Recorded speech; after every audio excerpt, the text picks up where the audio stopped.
অনেক এসে আছে দেশ বিদেশ থেকে। আজকে যে প্রশ্নগুলি উত্তর দেব এই সবগুলি প্রশ্ন বাংলাদেশ থেকে এসে আছে। বেশ কিছুদিন ধরে আমার ব্যস্ততার কারণে জবাব দিতে পারছি না। আর ভাই লিখেছেন যে এই উত্তরগুলো আপনার মুখ থেকে পাওয়া আমার খুব দরকার। আপনি একটা ভিডিও করে আপনার চ্যানেলে বা পেজে আপলোড করলে শুধুমাত্র আমার প্রশ্নগুলো দিয়ে, তাহলে আমি এবং এই দেশের অনেক মানুষ সঠিক ও সহিটা জানতে পারবো। এই প্রশ্নগুলি করেছেন। আর এছাড়া আমাদের কাছে অনেক প্রশ্ন এসে আছে, তো এই প্রশ্নগুলি ইনশাআল্লাহ তাআলা মাঝে মাঝে ধারাবাহিক উত্তর দেওয়ার চেষ্টা করব। আশা করি আপনাদের অনেক উপকার হবে।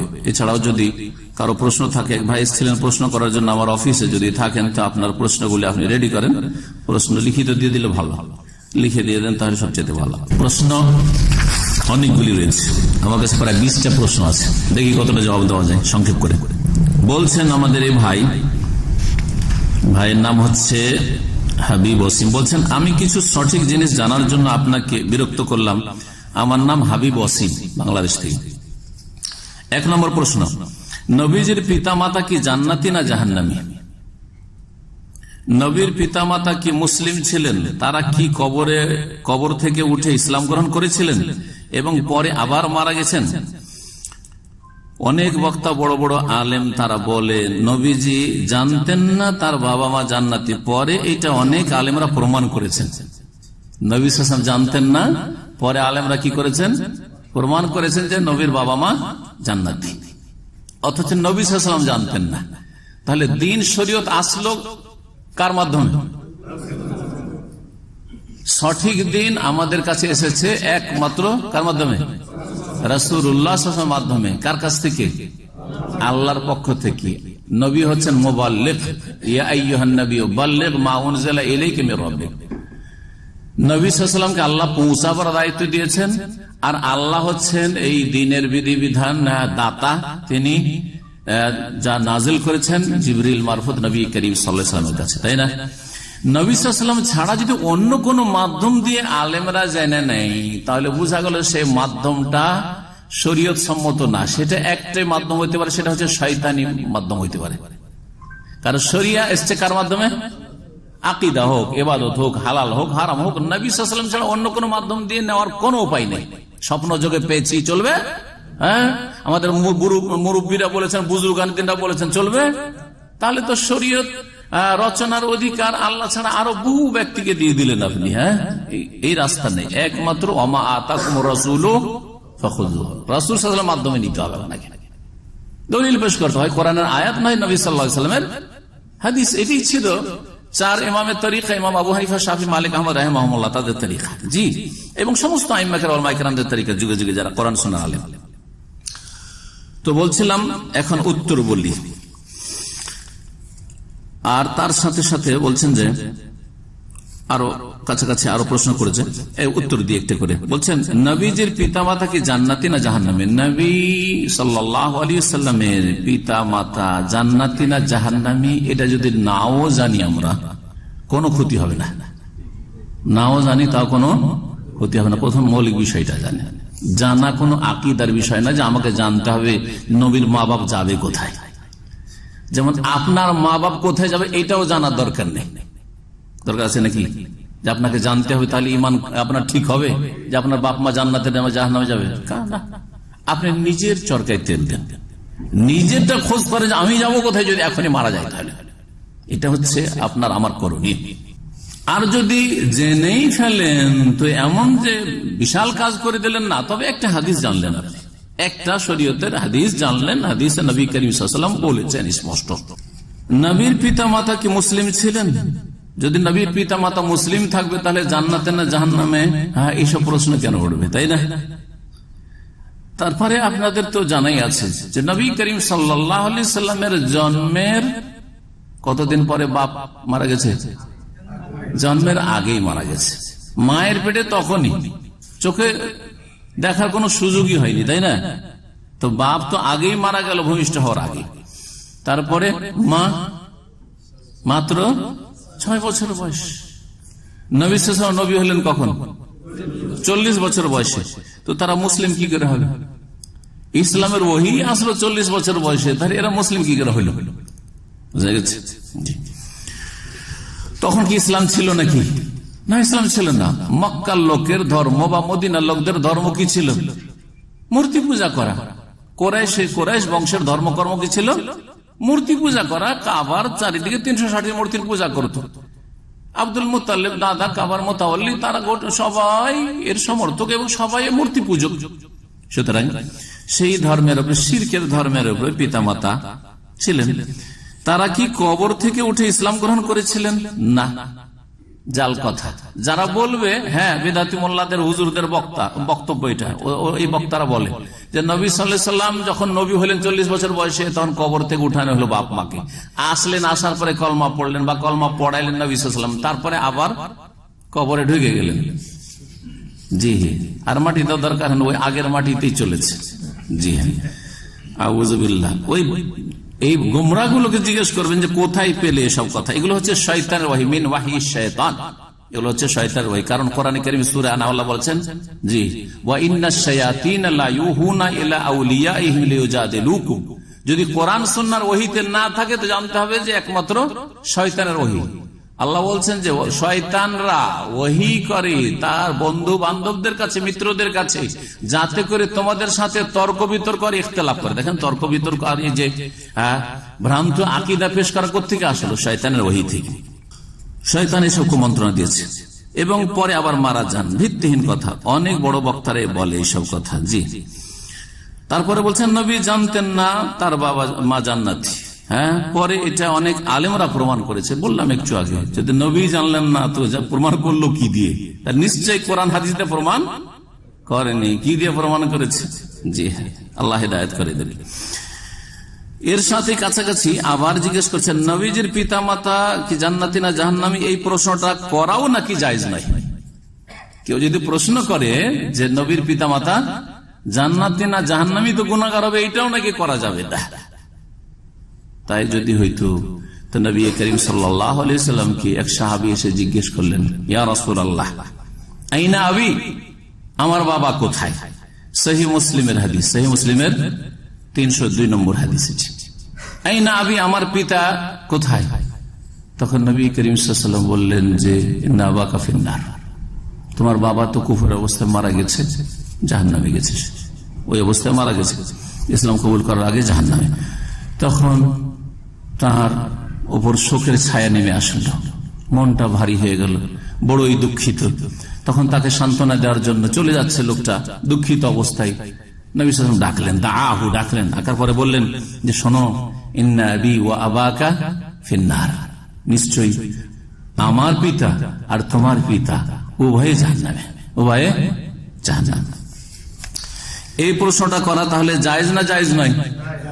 যদি না জায়েজ হইতো তো ওই সাহাবীকে তখনই চমকিয়ে দিতেন, ধমকিয়ে দিতেন যে এই প্রশ্ন করা তোমার ঠিক হয়নি, খবরদার আর এইসব প্রশ্ন করবে না। হ্যাঁ, এই প্রশ্ন করবে না। কারো সম্পর্কে প্রশ্ন, কে কোথায় গেছে গেছে। যাই হোক, নবী সাল্লাল্লাহু আলাইহি ওয়াসাল্লামের কাছে ওহী হয়তো ওই অবস্থায় বাপের কথা জিজ্ঞেস, নিজের বাপের কথা জিজ্ঞেস ওই সাহাবী করলো, আর নবী করিম সাল্লাল্লাহু আলাইহি ওয়াসাল্লাম জবাব দিয়ে দিলেন। কিন্তু এখন কাউকে এই জিজ্ঞাসা করা যাবে না, কারণ কারো কাছে গায়েব জানার কোনো উপায় নেই। নবী সাল্লাল্লাহু আলাইহি ওয়াসাল্লামের কাছে ওহী আসছে। তারপরে এই প্রশ্ন করলে নবীজি নাকি কষ্ট পায়, এগুলোর কোনো দলিল নেই। এই প্রশ্ন করলে নবীজি কষ্ট পাবে, তো নবী সাল্লাল্লাহু আলাইহি ওয়াসাল্লাম নিজেই তো বললেন, এই কষ্টদায়ক কথা তো নিজেই বলেছেন, ইন্না আবি ওয়া আবাকা। এটা তো বাপের ক্ষেত্রে হলো। মায়ের ক্ষেত্রে কি বলবেন? হাদিস ওটাও সহিহ মুসলিম আছে। নবী করিম সাল্লাল্লাহু আলাইহি ওয়াসাল্লাম মদিনা থেকে মক্কার পথে ছিলেন। আবওয়া নামক স্থানে যখন পৌঁছলেন, ওখানে মায়ের কবর হয়েছিল, কারণ মদিনা থেকে বেরিয়ে আসার পথে ওখানে আত্মীয়দের বাড়িতে আসছে, আর ওই অবস্থায় অসুস্থ হয়ে মারা যান। নবী সাল্লাল্লাহু আলাইহি ওয়াসাল্লাম সাথে ছিলেন ছোট কালে। বলছেন নবী সাল্লাল্লাহু আলাইহি ওয়াসাল্লাম যে আবওয়াতে যখন পৌঁছলাম, ইস্তাযানতু রাব্বি আন আযুরা কবরা উম্মি, আমি আমার রবের কাছে অনুমতি চাইলাম যে আমার মায়ের কবরটা একটু দেখি। আযুরা মানে ভিজিট করি, দেখি, জিয়ারত করা। আবার আমাদের বাঙালি জাতির মধ্যে জিয়ারত মানে কি?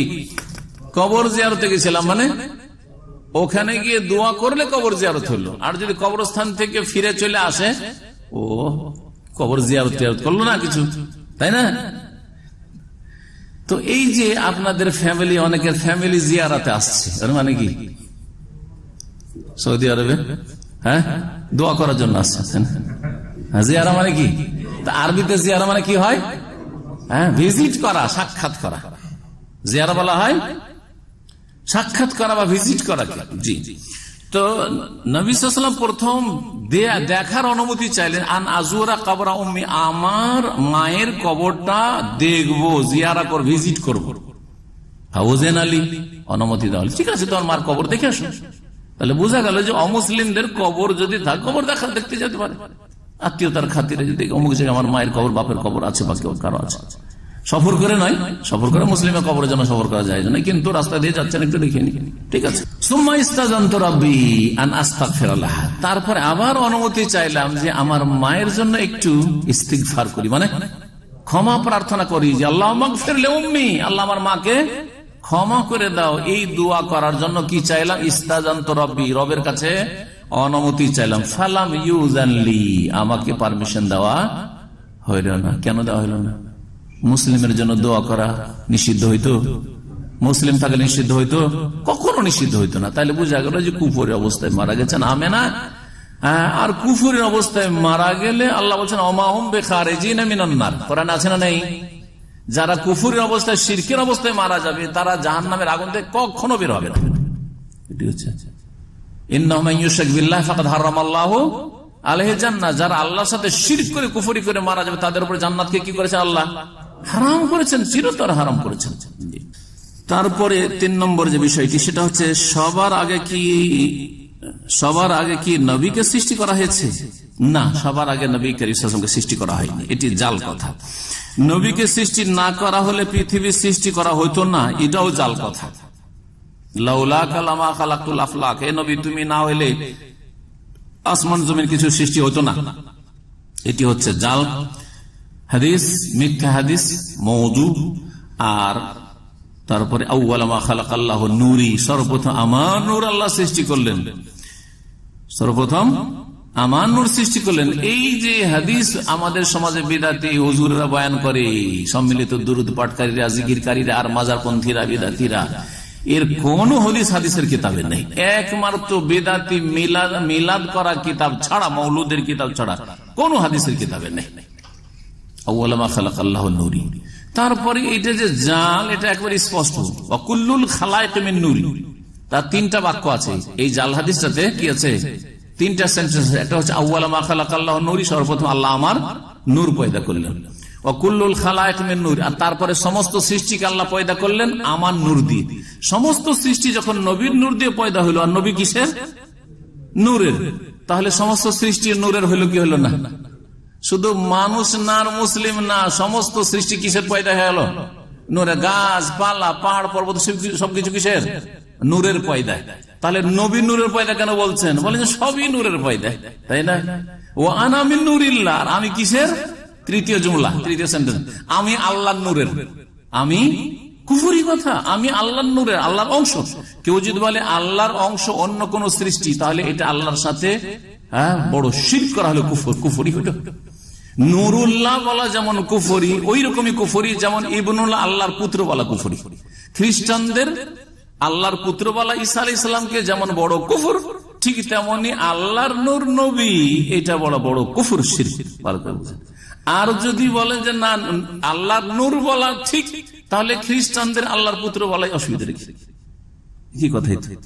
আল্লাহর পুত্র আল্লাহর অংশ, আল্লাহর নূর আল্লাহর অংশ, সুতরাং এটি কুফরি আকীদা, শিরকি আকীদা।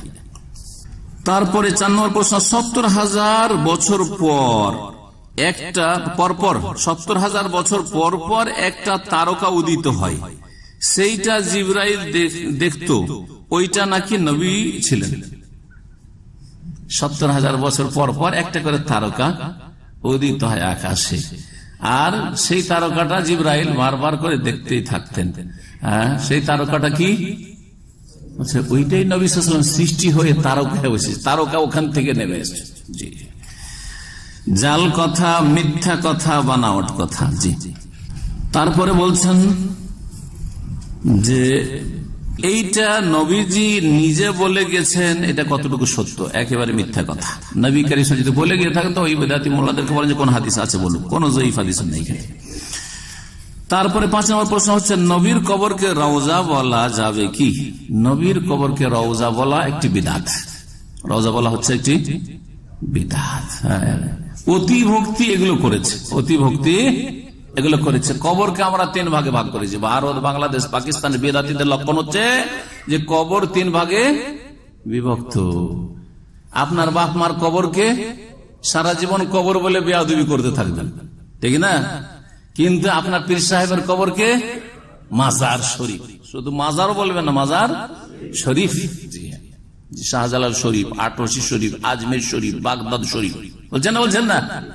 ফুরফুরা শরীফ, সব শরীফ আর শরীফ। জি হ্যাঁ, এই যে শরীফ মাজার, আপনার বাপের চাইতে বেশি আপনি শ্রদ্ধা করলেন কার? পীরে কিবলার। আপনার পীরকে কিবলা বানাই দিলেন আপনি। জি হ্যাঁ, এইগুলো হচ্ছে গুমরাহি। 2টা ভাগ হলো। আর নবী সাল্লাল্লাহু আলাইহি ওয়াসাল্লাম যদি কবর হয় তো তাকে কবর বলা বড় বেয়াদবি। কি বলতে হবে? মাজারও বলা চলবে না, কি বলতে হবে? রওজা শরীফ। রওজা শরীফ জিয়ারতে কোনো গুনাহ থাকে না। ছোটকালে গজল মুখস্থ করেছিল, রওজা শরীফ জিয়ারতে। এ হচ্ছে বিদআত। জি হ্যাঁ, একটা হাদিস যদি বলে যে বলবো, তাহলে বেশি কিছু চাই না, একটা হাদিস চাই। এই একটা হাদিস, আয়াত তো নেই, একটা হাদিস সহি না হলে হাসান হলেও চলবে, জয়ীফ জাল চলবে না। জয়ীফও নেই, জয়ীফও আমার জানা মতে জয়ীফও নেই, মওযু হাদিসও নেই যে নবী সাল্লাল্লাহু আলাইহি ওয়াসাল্লাম কবরকে রওজা বলো, আর পীরদের সুফিদের কবরকে মাজার বলো, আর তারপর সুফিদেরকে, সুফিরা সব বিদআতি, তারপর এদেরকে কি করেছে?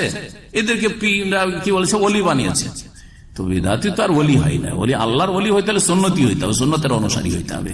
বিষয়টি বড় চিন্তার বিষয় কিন্তু, কারণ তাসাউফ সুফিইজম বিদআত ছাড়া হয় না, এটা সর্বনিম্ন স্তর। আর তারপরে বড় বড় শিরকে লিপ্ত হয়েছে, যার ফলে যারাই এই সুফি ইজমে বিশ্বাসী তারাই কবর মাজার পূজায় লিপ্ত হয়েছে, তারাই কবর মাজার পূজায় লিপ্ত হয়েছে। অথবা কবর মাজার পূজার কাছাকাছি। কবর মাজার পূজা না করলেও মনে করে যে ফাইজ বরকত আসে। কি আসে? বুজরুগানদের কবর থেকে ফাইজ হাসিল হয়। জি, যেটা শিরক, যেটা শিরক। যদি সিজদা নাও করে, 2 ভাগে বিভক্ত এই সুফিরা। পীর মুরিদিতে বিশ্বাসীরা 2 ভাগে বিভক্ত। একদল হচ্ছে যে সরাসরি এই সুফিগুলো, পীরগুলি মারা গেছে তখন কবরগুলিকে মাজার বানিয়ে সিজদা করা শুরু করেছে, তওয়াফ করা শুরু করেছে, আর ওদের কাছ থেকে চাওয়া পাওয়া শুরু করেছে, এদের কাছে ছেলে পাওয়া যায়, রোগের আরোগ্য ইত্যাদি বড় শিরকে লিপ্ত হয়েছে। আর আরেক দল আছে লুকিয়ে লুকিয়ে শিরক করে, গোপনে শিরক করে। তারা মনে করে যে ওলিয়া উলিয়া গোস কুতুবরা অসাধারণ ক্ষমতা রাখে, আর বড়ই তারা মোবারক মানুষ ছিলেন, সুতরাং তাদের কবর থেকে তাদের ইন্তেকাল তো বলে না, তাদের দুনিয়া থেকে চলে যাওয়ার পরে কি হয়? ফয়েজ বরকত আসতে থাকে। হ্যাঁ, হুজুর পাকের মাজারে গিয়েছিলাম কিসের জন্য? ফয়েজ হাসিলের জন্য। জীবিত অবস্থায় ফয়েজে বিশ্বাসী, আর মরে গেল কবর থেকে ফয়েজ আসতে থাকে, যার ফলে তাদের বড় বড় মাদ্রাসাগুলিতে ভ্রান্ত ধারণা তাদের ছাত্রদের রয়েছে যে বড় বড় মুশকিল মাসলা মাসাইল কিতাব যদি বুঝতে না পারে তো মাজারের কাছে গিয়ে ভিড় ভাড় করে। পরীক্ষার দিনে ভিড় ভাড় কবরস্থানে দেখা যায়। জি হ্যাঁ, কবরস্থানে দেখা যায়। 2 দল বিদআতি। আর কোরআনের ভাষায়, সূরা নূরের ভাষায় বলতে হলে বলতে হয় যুলুমাতুন বাযুহা ফাওকা বায, যুলুমাতুন বাযুহা ফাওকা বায। সবগুলি অন্ধকারাচ্ছন্ন, তাই এক অন্ধকার আর এক অন্ধকারের চাইতে বেশি গভীর। কথা বুঝতে পেরেছেন? সবগুলি বিদআত, কিন্তু বিদআতের আবার মেলা স্তর আছে। যুলুমাত সবগুলি অন্ধকার, এক অন্ধকার আর এক অন্ধকারের চাইতে একবারে গভীর অন্ধকার। এ হচ্ছে বিদআতের অন্ধকার।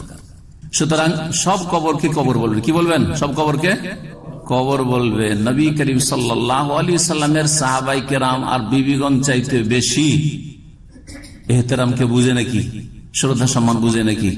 নবী সাল্লাল্লাহু কবরকে কি বলেছেন তারা? বহু হাদিস রয়েছে, আমি একটা আলোচনা অনেক আগে করেছিলাম, তাতে ওই হাদিসগুলি একসাথে করে উল্লেখ করেছিলাম। সাহাবীরা বলেছেন কবরুন নবী সাল্লাল্লাহু আলাইহি ওয়াসাল্লাম, কবরুন নবী সাল্লাল্লাহু আলাইহি ওয়াসাল্লাম, নবী সাল্লাল্লাহু আলাইহি সাল্লামের কবর। আচ্ছা, আল্লাহর ওলি, আল্লাহর ওলিদের কবরকে ভারত, বাংলাদেশ, পাকিস্তানে কি বলা হয়? মাজার বলা হয়, ঠিক না? সাহাবায়ে কেরামদের চাইতে বড় ওলি আর কেউ আছে নাকি নবীদের পরে? অধিকাংশ সাহাবায়ে কেরামরা কোথায় দাফন হয়েছে? বাকির কবরস্থানে, মদিনার জান্নাতুল বাকি যেটা বলছে। কি বলছে? জান্নাতুল বাকি বলছে। জান্নাতুল বাকিও বলবেন না, ও আরেকটা বিদআতের কথা বলি দিয়ে আবার। বাকির কবরস্থান, ওখানে লেখা আছে এখনো দেখেন মাকবারাতুল বাকি। কি লেখা আছে? মাকবারা। মাকবারা মানে কবরস্থান, মাকবারা মানে কবরস্থান। বাকির কবরস্থান ওই জায়গার নাম ছিল ওই যুগে 1400 বছর আগে বাকি ছিল, আর মাকবারা মানে কবরস্থান। যেমন এখানে লেখা আছে মাকবারা, হ্যাঁ মাকবারা, ওই যে 91 এর পরে যা আছে মাকবারা লেখা আছে, মাকবারা মানে কবরস্থান। মাকবারাতুল বাকি। তাহলে আল্লাহর সবচেয়ে বড় ওলিরা আম্বিয়া রাসূলগণের পরে কোথায় শুয়ে আছেন? তাদের দাফন কোথায়? বাকির কবরস্থানে। বোঝা গেছে কিনা? বাকির কবরস্থানকে মাজার কেন লিখলো না এখানে? মাকবারা কেন লিখা আছে? হ্যাঁ, আবু বকরের মাজার, ওমরের মাজার, তো না আবু বকর কবর, ওমরের কবর, হ্যাঁ বলছেন না? ওসমান রাদিয়াল্লাহু তাআলা আনহুর কবর, আয়েশা রাদিয়াল্লাহু আনহার কবর, ইমাম মালিক রাহিমাহুল্লাহর কবর, সব কবর বাকিতে রয়েছে। আবু বকর ওমরের পরে বাকি সাহাবায়ে কেরাম যারা, অধিকাংশ সাহাবায়ে কেরাম যারা মদিনায় ইন্তেকাল করেছেন, তাদের কবর কোথায় রয়েছে? বাকির কবরস্থান রয়েছে। তারপরও মাজার বলা হয় না।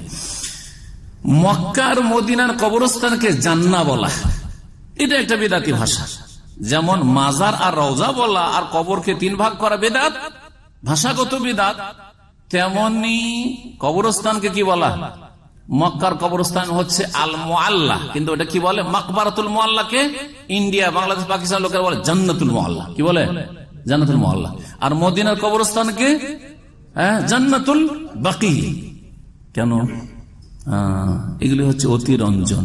ধর্মের নামে অতিরঞ্জন হচ্ছে বেদাতির লক্ষণ, আর দুনিয়াদারির ক্ষেত্রে অতি ভক্তি হচ্ছে চোরের লক্ষণ। এরা হচ্ছে দিন চোর, এরাও চোর, কিন্তু চোর দুটাই। একটা হচ্ছে ধর্ম চুরি করা, আপনার দিন আকীদা ঈমান চোর, আর আরেকটা হচ্ছে পয়সা চোর। পয়সা চুরি করলে পয়সায় গেল, কিন্তু ইমানটা তো থাকলো। কিন্তু যারা বিদাত করিয়েছে তারা ইমান চুরি করেছে, শিরক বিদাতে লিপ্ত করেছে। এই ধারণা কি দেয় নাই যে বাকির কবরস্থানে দাফন হইলি জান্নাত, এখানে সব জান্নাতি শুয়ে আছে? এখন যদি কোনো বেনামাজি, এখন মেলা কেউ দাফন হচ্ছে বাকির কবরস্থানে বা মুআল্লাতে, ওর নামাজের কোন ঠিক আছে কিনা আল্লাহ ভালো জানে। মক্কায় মরলেই ওখানে কবরস্থান পেয়ে গেল, জান্নাত পাবে নাকি? হ্যাঁ, পাপির দাফন ওখানে হয়নি কি? হয়েছে। নবী সাল্লাল্লাহু আলাইহি ওয়াসাল্লাম সাহাবায়ে কেরামদের যুগটা বাদ দিয়ে ভালো মানুষ ছিল, খারাপ ছিল, সাহাবায়ে কেরাম সকলেই ভালো, এটা আমাদের বিশ্বাস আছে, কারণ কোরআনের কথা এটা। জি হ্যাঁ, আল্লাহ তাদের প্রশংসা করে দিয়েছেন। কিন্তু তারপরে মুসলিম সমাজে সৎ আছে, অসৎ আছে। সৎ লোক মক্কায় মুআল্লাতে দাফন হয়েছে, আর অসৎ লোক দাফন হয়েছে। এইরকমই বাকিতে সৎ লোক দাফন হচ্ছে, অসৎ লোক দাফন হচ্ছে। হ্যাঁ, সুতরাং জান্নাতুল মুআল্লা, জান্নাতুল বাকি বলা মানে এখানে দাফন হইলে জান্নাত, এটা একটা ভ্রান্ত ধারণা। তারপরে আরো মজার কথা, 6 নম্বর প্রশ্ন, সৌদির মাটিতে নাকি কবর আযাব নেই? এতদিন শুনেছিলাম মক্কা মদিনাতে কবর আযাব নেই, এখন সৌদির মাটিতে। তাহলে দাম্মামও যদি মারা যেতে পারে তো কবর আযাব নেই, এসব মিথ্যা কথা। জি হ্যাঁ, সৌদির মাটিতে আবু জাহাল আবু লাহাব আছে, আর আবু জাহাল আবু লাহাব এদেরকে তো ইয়ে করা হয়নি, কি বলছে, ও হিন্দুদের মতো আগুনে পোড়ানো হয়নি, এদের তো দাফনই করা হয়েছে। বোঝা গেছে কিনা? জি, আব্দুল্লাহ বিন উবাই মুনাফিককে মদিনায় দাফন করা হয়েছে। মদিনায় দাফন করা হয়েছে সবচেয়ে বড় মুনাফিক এই উম্মতের, যে সর্বনিম্ন স্তরে থাকে, ইন্নাল মুনাফিকিনা ফি দারকিল আসফালি মিনান নার, ওর কবর মদিনায়। জি হ্যাঁ, সুতরাং কোথাকার মাটি পেলেন, কোথায় কবর পেলেন, এটা জান্নাতে নিয়ে যাবে না। জান্নাতে নিয়ে যাবে ইন্নাল্লাযীনা আমানু ওয়া আমিলুস সালিহাতি কানাত লাহুম জান্নাতুল ফিরদাউসি নুজুলা। জি হ্যাঁ। তারপরে 7 নম্বর প্রশ্ন করছেন, নবীর চুল, জামা, পাগড়ি, মোবারক আর অনেক কিছু নেটে পাওয়া যায়, এগুলো কি আসলে আছে? জি হ্যাঁ। কেমন করে জানবেন? কোন সূত্রে আপনি জানবেন, আমরা জানবো যে এটা নবী সাল্লাল্লাহু আলাইহি ওয়াসাল্লামেরই চাদর, এটা নবী সাল্লাল্লাহু আলাইহি ওয়াসাল্লামেরই চুল, এই 1400 বছরে? কি করে সব কথা বিশ্বাস করছেন?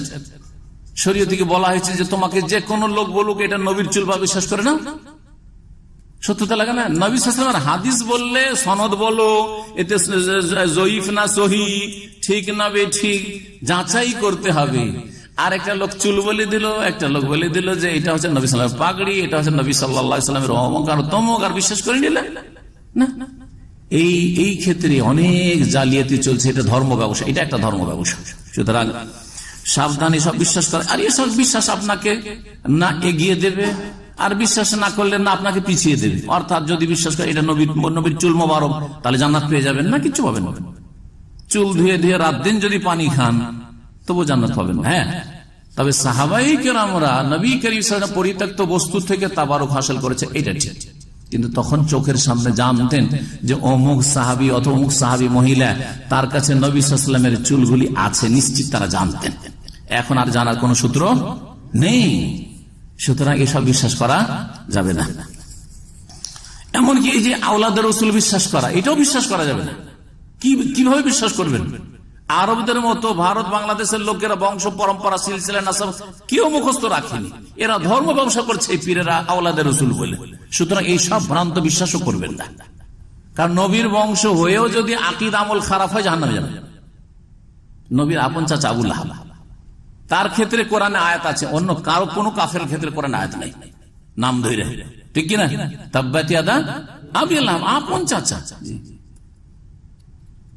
সুতরাং এই বংশীয় মর্যাদা কোনো কাজে ইসলামে আসবে না। আসলে আমল ইমান কাজে আসবে। জয়ীফ হাদিস কি আমলযোগ্য? জয়ীফ যদি হাদিস হয় না আমলযোগ্য নয়, তবে হালকা যদি দুর্বল হয়, হালকা জয়ীফ আর তার সমর্থক হাদিস রয়েছে, সেই ক্ষেত্রে সেগুলির ক্ষেত্রে ওলামারা বলেছেন তাও আমল করার কথা নয়, সেটা দ্বীনের মূলনীতি দ্বারা প্রমাণিত, তাহলে সেগুলি পেশ করা যেতে পারে যে এই দ্বীনের মৌলিক বিষয়টির সমর্থন বা সাপোর্ট পাচ্ছি এই হালকা জয়ীফ হাদিসগুলির পরস্পর সমর্থনে।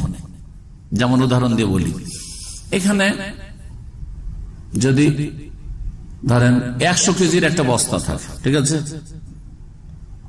100 কেজির বস্তা একা উঠাতে পারবেন না, এটা কিন্তু 2 জন মিলে অথবা 3 জন মিলে কি করবেন? উঠিয়ে নেবেন, ঠিক না? 50 কেজির বস্তা, আর একজন দুর্বল মানুষকে বলছেন 50 কেজি উঠাতে পারছে না, আরেকজন দুর্বলকে, আপনারা লাগলেন না শক্তিশালীরা, আরেকজন দুর্বলকে বলে যে দুর্বল তুই, দুই দুর্বল মিলে উঠা। 2 দুর্বল মিলে উঠালে হয়তো পারতে পারে, বুঝতে পারছেন না? 2 দুর্বল মিলে একটু সবল হইল, কিন্তু 2 জনেই যদি এমন হয় যে একেবারে অচল, এত দুর্বল অচল, তাহলে কি আর পারবে? 2 জনকে এইরকম অচল একেবারে, যেগুলো দুর্বল, নিজের শরীর নিয়ে উঠতে পারে না, দাঁড়াইতে পারে না, ওরা 10 জন দুর্বল এরকম হইলেও তো উঠাইতে পারবে না, পারবে? এই জন্য বললাম যে জয়ীফ হাদিসের আমল করা জায়েজ নয়। আর হালকা জয়ীফ হলে 3টি শর্তের সাথে তাও আমল নয়, সমর্থনে পেশ করা যেতে পারে। কেউ কেউ বলেছেন ফাজাইলে, ফাজাইলে মানে কোন বিধান হুকুম কায়েম হবে না, এতে এত নেকি পাওয়া যাবে, এগুলো প্রমাণিত হুকুম হয়ে গেল, এত নেকি এতে পাওয়া যাবে।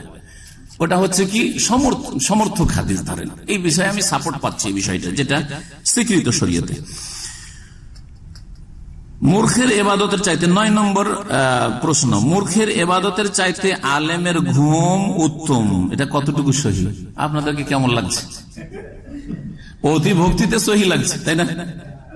অতি ভক্তি এমন হুজুরদের ক্ষেত্রে যে হুজুররা যদি ঘুমিয়েও থাকে, হুজুর ঘুমিয়ে আছে আর আমি নামাজ পড়ছি, হুজুর ঘুমিয়ে আমার চাইতে বেশি নেকি পেল না, এগুলো হুজুরদের শয়তানি কথা, এগুলো কোরআন হাদিসের কথা নাই।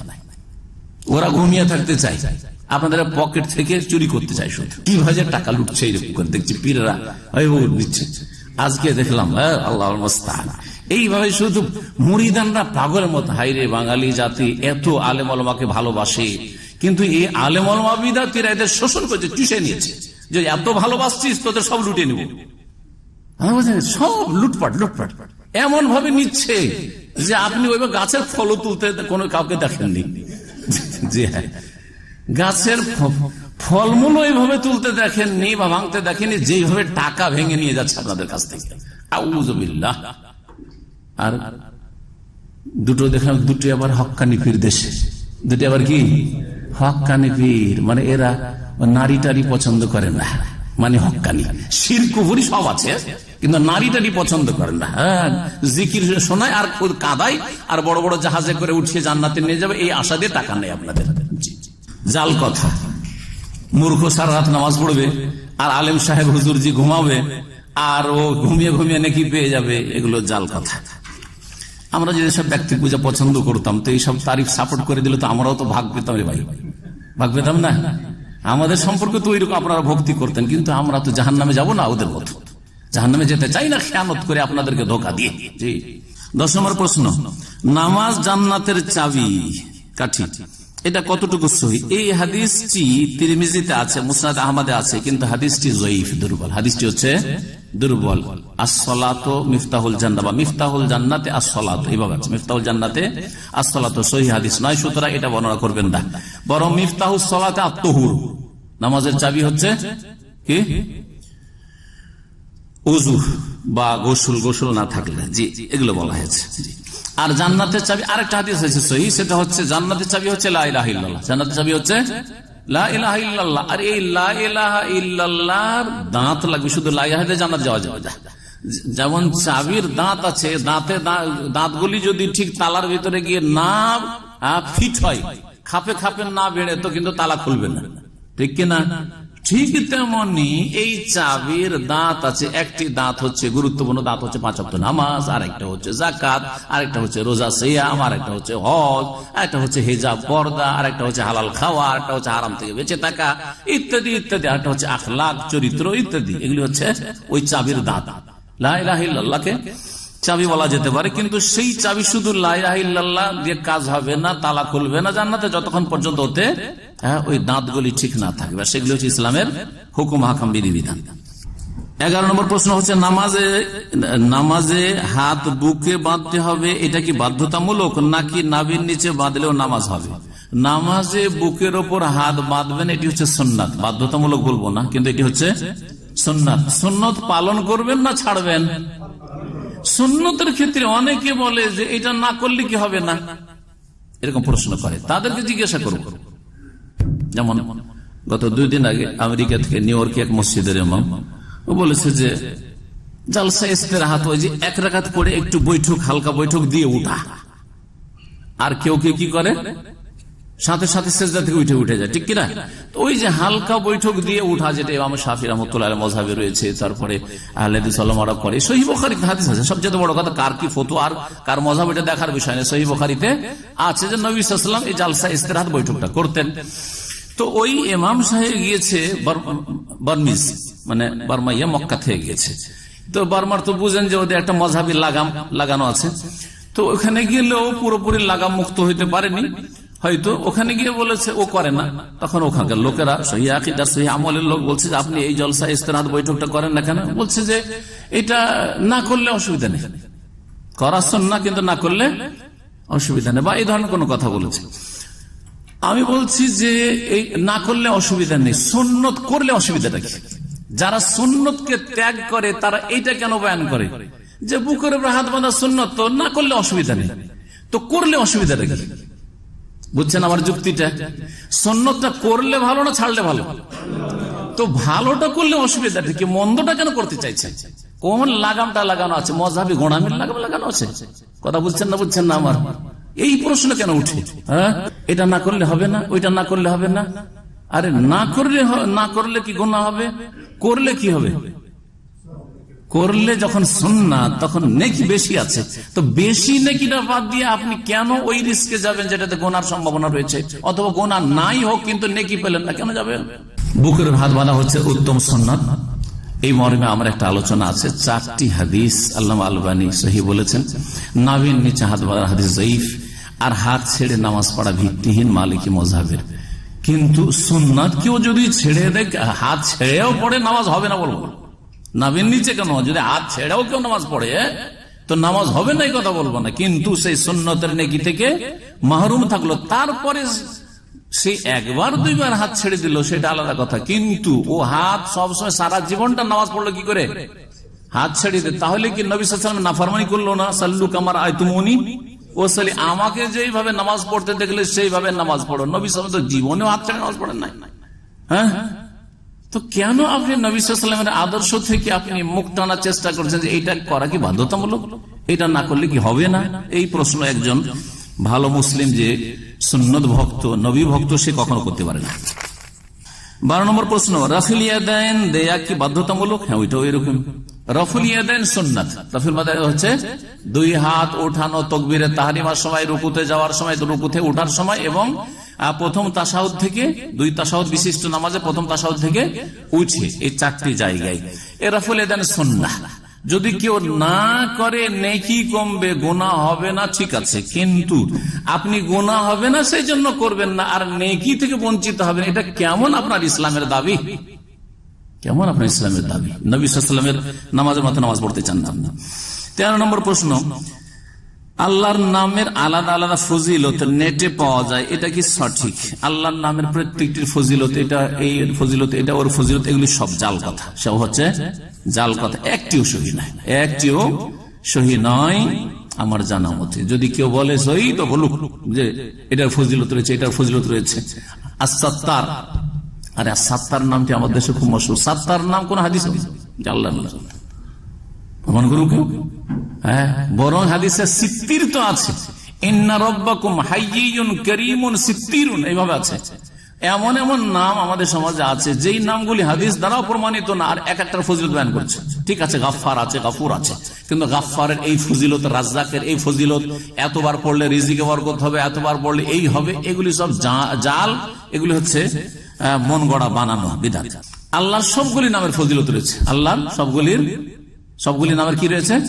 ফজিলত রয়েছে, কিন্তু নাম আল্লাহর নাম জপার জন্য না, এটাও শুনে রাখেন, এটাও বিদআত। আল্লাহর নাম যদি শুধু জপতে থাকেন, ইয়া আল্লাহ, ইয়া রহমান, ইয়া রহিম, ইয়া মালিক, ইয়া কুদ্দুস, ছোটকালে আমরা কায়দা বাগদাদ থেকে মুখস্থ করেছি, এই সিরিয়াল আছে। হ্যাঁ, এইরকম করাটা, এইটা কোন সওয়াবের কাজ না, ভালো করে শুনে রাখেন, বরং বিদআতি তরিকা। এটা কি তরিকা? বেদাতি তরিকা। সাহাবায়ে কেরাম করেননি, রাসূলুল্লাহ সাল্লাল্লাহু আলাইহি ওয়াসাল্লাম এইভাবে করেন নাই, ভালো করে শুনুন।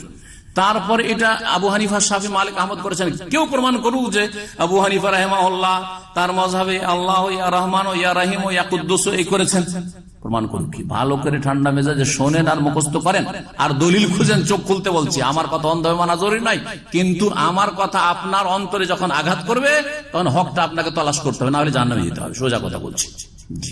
আমার কথা যদি হক হয় আর শুনলেন না, পরোয়া করলেন না, আর হকও পেলেন না, তাহলে অবশ্যই আপনি গুমরাহে পড়বেন। আর আমার কথা যদি ভুল হয় তো ভুল প্রমাণ করে দিয়ে মানুষকে সতর্ক করে দিবেন, অসুবিধা নেই, কিন্তু দলিল দিয়ে প্রমাণ করতে হবে। তার সাথে সাথে যেমন এটা বিদআত, এইভাবে আল্লাহ, ইয়া রহমান জপা, আল্লাহর নাম জপা, ঠিকই তেমনি এটি হচ্ছে বেয়াদবি। এটি হচ্ছে কি? বেয়াদবি। এটা বুঝে আপনাকে, আমার উদাহরণ দিয়ে বুঝে। আমাকে যদি আপনি 10 বার না 3 বার বলেন ইয়া শেখ, ইয়া শেখ, ইয়া শেখ, আদব না বেয়াদব? কিন্তু যদি বলেন ইয়া শেখ ভালো আছেন, আদব হইল না? হইল না? হ্যাঁ, ঠিক তেমনি ইয়া আল্লাহ, ইয়া রহমান, ইয়া মালিক করা বেয়াদব। কিন্তু ইয়া আল্লাহ তুমি গুনাহ খাতা মাফ করো, ইয়া রহমান তুমি দয়া করো, ইয়া রাজ্জাক তুমি রিজিকের ব্যবস্থা করো, এটা হচ্ছে আদব, এটা হচ্ছে দোয়া। বোঝা গেছে এবারে? জি হ্যাঁ, ভালো করে শুনুন, শিখেন, দিন শিখেন। আসলে দিন ভুল শিখানো হয়েছে আমাদের দেশে। এই জপানো শেখা হয়েছে, জপা হিন্দুদের সাধু সন্ন্যাসী থেকে শেখা হয়েছে। হ্যাঁ, মালা জপা, এই নাম জপা, এই করা, সেই করা, এইসব জপার নামগুলি এসছে আসলে হিন্দুদের থেকে। আল্লাহর নামের আলাদা আলাদা ফজিলতে কিছুই নেই। আল্লাহর নাম মুখস্থ রাখলে সে জান্নাতে যেতে পারে। 14 নম্বর প্রশ্ন, আল্লাহর নাম শুধু মুখস্থ করলে জান্নাতে যাওয়া যাবে না। আল্লাহর নাম যদি আয়ত্ত করে, হাদিস আছে, ইন্না লিল্লাহি 99 ইসমান মিআতান ইল্লা ওয়াহিদা মান আহসাহা দাখালাল জান্নাহ। সহিহ বুখারীর হাদিস। নবী কারীম সাল্লাল্লাহু আলাইহি ওয়াসাল্লাম বলছেন যে আল্লাহর কতটি নাম রয়েছে? 100তে 1 কম 99টি নাম রয়েছে। মান আহসাহা, আহসা মানে হাফেজানা, হাফেজা মানে হেফজ করা, মুখস্থ করা। যদি হাফেজা বলতেন তো বলছে আল্লাহ 99টা নাম মুখস্থ করলে জান্নাতে যাওয়া যাবে। হাফেজা তো বলেননি। নবী সাল্লাল্লাহু আলাইহি ওয়াসাল্লাম জানতেন না হাফেজা শব্দটি? হ্যাঁ, জানতেন, কোরআনে রয়েছে ইন্না নাহনু নাযালনা যিকরা ওয়া ইন্না লাহু লাহাফিজুন। হাফেজ বলেননি, হেফজ করা বলেননি।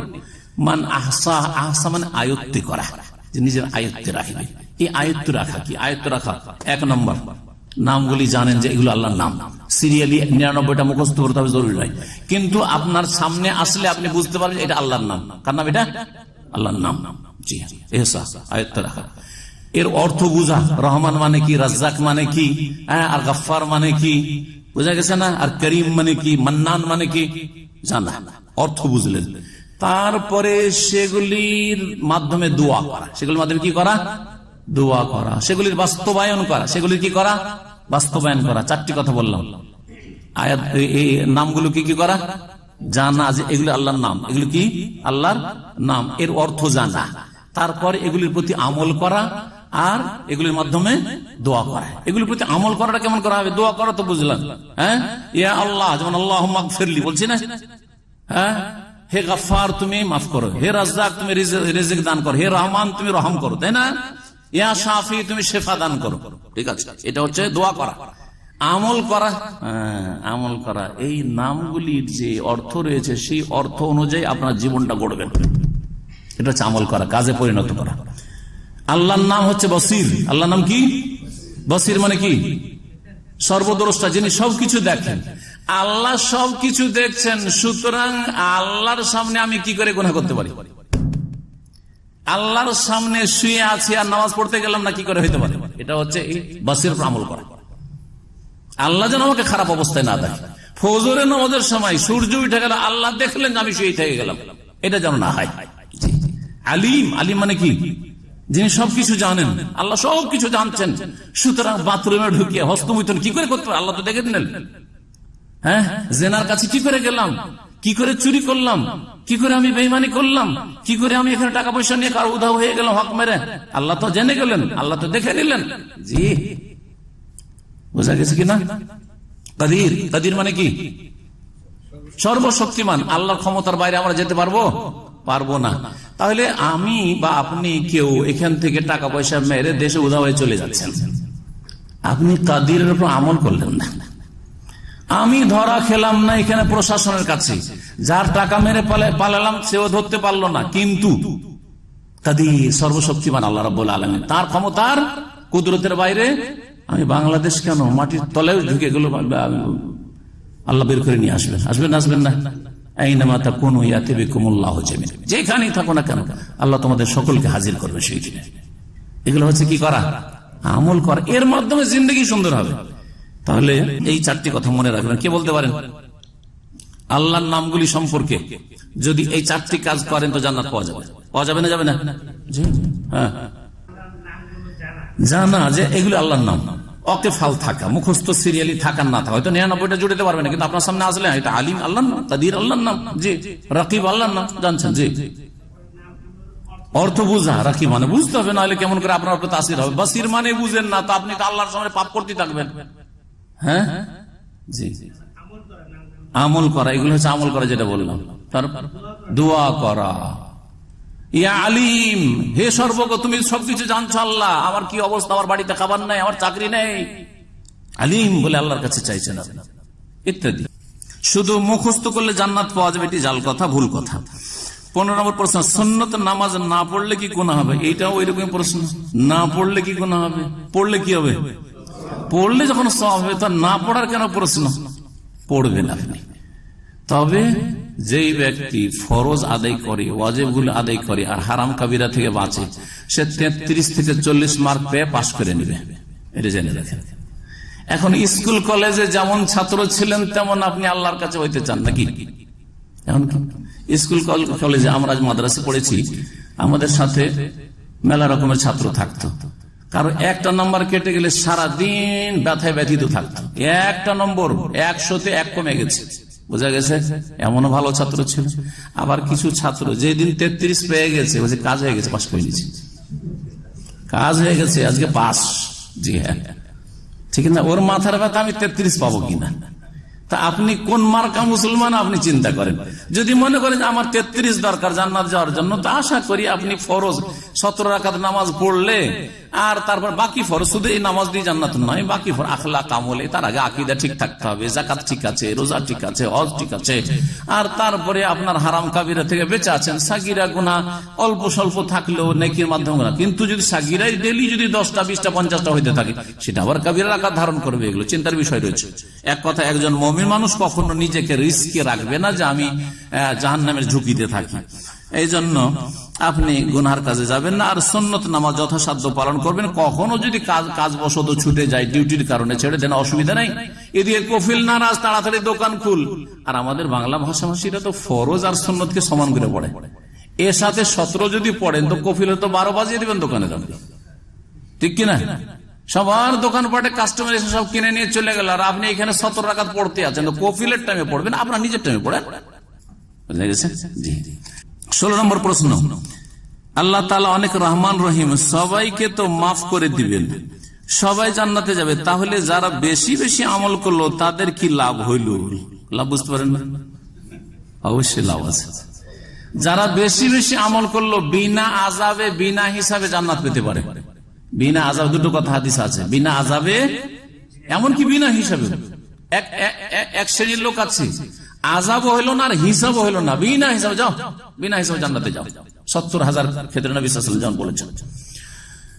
আর আরেক দল আছে হিসাব তো হবে কিন্তু হালকা হিসাব, হিসাবে ইয়াসিরা, সহজ হালকা হিসাব হবে, হ্যাঁ, কিন্তু আযাব হবে না, আযাব হবে না। আর এক দল আছে হয়তো কঠিন হিসাবই হইল, কিছু কাবিরা গুনাহ করেছে কিন্তু আল্লাহ গুনাহ মাফ করে দিয়েছেন, তার অনেক নেকি থাকার কারণে মাফ করে দিয়েছেন, ওর কি হলো না, আযাবও হইল না, আযাবও হলো না। আর এক দল আছে জান্নাতে গেল কিন্তু আযাব, দুনিয়াতে মেলা আযাব হয়েছে, মানসিক অশান্তি, পারিবারিক অশান্তি, আর্থিক অশান্তি, সামাজিক অশান্তি ইত্যাদি ইত্যাদি, জালেমের জুলমের শিকার, কবরে গিয়ে আযাব হয়েছে, তারপরে হাসর মাঠে ক্লিন হয়ে চলে গেছে। এমন হবে ও কবরের আযাব দিয়ে ও মাফ হয়ে গেছে, হতে পারে না, পারে না? ও অসংখ্য লোক এরকম হবে, অসংখ্য মুসলিমরা এরকম হবে। জি। আর যারা ভালো মানুষ তাদের কথা বললাম। আবার কিছু লোক আছে দুনিয়ার আযাব, আবার মরণের পর কবরের আযাব, আবার হাসরের মাঠের আযাব, তা দিয়েও মাফ হলো না, এখন জাহান্নামে যা থাক 1000 বছর, আর তারপরে তখন জান্নাতে উঠে আসবে, এটাও হবে। লাখ লাখ বছর থেকেও কেউ উঠে আসবে হয়তো। জি। তা আপনি কেন পার্থক্য বুঝতে পারছেন? অবশ্যই পার্থক্য আছে, অবশ্যই পার্থক্য আছে। জি। ফাস্তাবিকুল খায়রাত, আল্লাহ বলছেন ভালো কাজে কি করো? প্রতিযোগিতা করো, প্রতিযোগিতা করে। 17 নম্বর প্রশ্ন, হাঁটুর ওপর কাপড় তুলে উজু করে আরবিরে, এটা বড় দোষ ধরে আমার দেশের মানুষরা। এটা কি জায়েজ? দেখেন, গোসল করার জন্য যেমন শরীরে কাপড় থাকা জরুরি না, যদি শরীর ঢেকে গোসল করেন ভালো কথা। নবী করিম সাল্লাল্লাহু আলাইহি ওয়াসাল্লাম নিজের গায়ের ওপরের কাপড় খুলতেন না। আপনি যদি মনে করেন আমি গোসলে পানি ঢালবো, তখন আমার শরীরে গেঞ্জিও যেমন থাকে, এটা আপনার অধিক ভদ্রতা। বিশেষ করে আমরা বাইরে যখন গোসল করি খালি গায়ে অনেকে হইতে পারবো না, অনেকে হইতে পারবো না। আমরা আমাদের নলকূপ গুলো বাইরে থাকে অনেক সময়, ঠিক না? নলকূপ তখন গেঞ্জি গায়ে দিয়ে হইতে গোসল করছি, ঠিক না? গেঞ্জিও আছে আর এদিকে লুঙ্গিও আছে বা পায়জামা আছে। আবার অনেকে আছে খালি গায়ে করছে কিন্তু নিচের দিয়ে কাপড় আছে, অনেকে আছে হাফ প্যান্ট পরে করছে। নির্জনের লোকজনের সামনে যদি না থাকে, নির্জনে থাকে, তাহলে শরীরে কাপড় রেখে গোসল করতে হবে, এমন কোনো জরুরি বিষয় নয়। ইমাম বুখারী রাহমাতুল্লাহ একটি অধ্যায় কায়েম করেছেন, বাবুল ইগতিসালি বা বাবুল গোসলে ওরিয়ানান, বস্ত্রহীন হয়ে বিবস্ত্র হয়ে গোসল করার বৈধতা। আর দুটি হাদিস ওখানে নিয়ে এসেছেন, আইয়ুব আলাইহিস সালামের আর মুসা আলাইহিস সালামের। জি।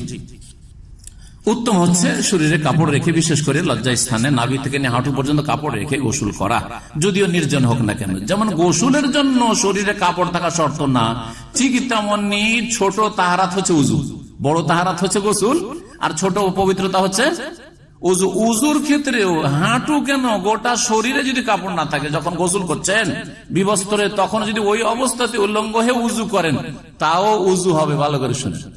আর যদি কেউ বলে আরে দেখো দেখো আমার এই ফতোয়ার উপরে কেউ দেখো দেখো, খুব মূর্খ লোকেরা হয়তো কিছু লিখবে, বুঝা গেছে কিনা, ওকে বলবো যে একটা দলিল নিয়ে আসো যে উজু ভঙ্গের কারণগুলির মধ্যে হাঁটুর ওপর কাপড় উঠা। একটা দলিল নিয়ে আসো, বেশি কিছু চাই না, আমি দলিলের সাথে চলতে চাই। বুঝা গেছে কিনা? আবার বুঝাচ্ছি যে যেমন গোসলের জন্য শরীরে কাপড় থাকা জরুরি না, ঠিক তেমনি উজুর সময় শরীরে কাপড় থাকা জরুরি নাই। সুতরাং হাঁটুর উপরে কাপড় উঠলেও উজু হবে, উজু করতেও পারবেন, আর উজু নষ্ট হবে না। কিন্তু ভারত, বাংলাদেশ, পাকিস্তান, আমরাও ছোটতে ওইরকম মনে করতাম, আরে হাঁটুর উপরে যেন কাপড় না উঠে, হাঁটুর উপরে কাপড় না উঠে। শুধু তাই নয়, এক শ্রেণীর লোকেরা আমাদের ভারত বাংলাদেশ আছে, আমার কাছে ফতোয়া জিজ্ঞাসা করেছে, বিবির কাছে সহবাসে যায় তো এমন করে কাপড়কে মজবুত করে হাঁটুর সাথে বাঁধে, হাঁটুর উপরে কাপড় উঠতে দেয় না, হাঁটুর উপরে কাপড় উঠতে দেয় না। আজকাল ব্লু ফিল্ম দেখা যুগে যুবক পোলাপানদের এসব বিশ্বাস হবে না, কিন্তু কোরআনে বা হাদিসের কথা বললে ওই গোড়ারা এগুলো বিশ্বাস করবে না। আরে ভাই, স্ত্রীর সাথে স্ত্রীর সম্ভোগ আপনাকে যে কোনো অবস্থায় জায়েজ রয়েছে, বাস স্থান ঠিক থাকতে হবে, প্লেস ঠিক থাকতে হবে। প্লেস আবার এদিক ওদিক গেলে হবে না, এই ইহুদি নাসারাদের মতো নোংরামি করলে হবে না। মুখ ব্যবহার করা আর পায়ুপদ ব্যবহার করা অথবা অন্য কোনো জায়গায়, এটা চলবে না। কি হইতে হবে? যেই জায়গা আল্লাহ রাব্বুল আলামিন সৃষ্টি করেছেন সহবাসের জন্য, সেই জায়গায় হইতে হবে। যেখানে সহবাস করলে প্রজন্ম বড়ে ছেলে মেয়ে হয়, গর্ভধারণ হয়, সেখানে হইতে হবে। আমার কথা বুঝতে পারছেন না? পারছেন না? জি হ্যাঁ। আজকে এখানে 17টি প্রশ্নের মাধ্যমে মুহাম্মদ ওয়া আলা আলিহি ওয়া সাহবিহি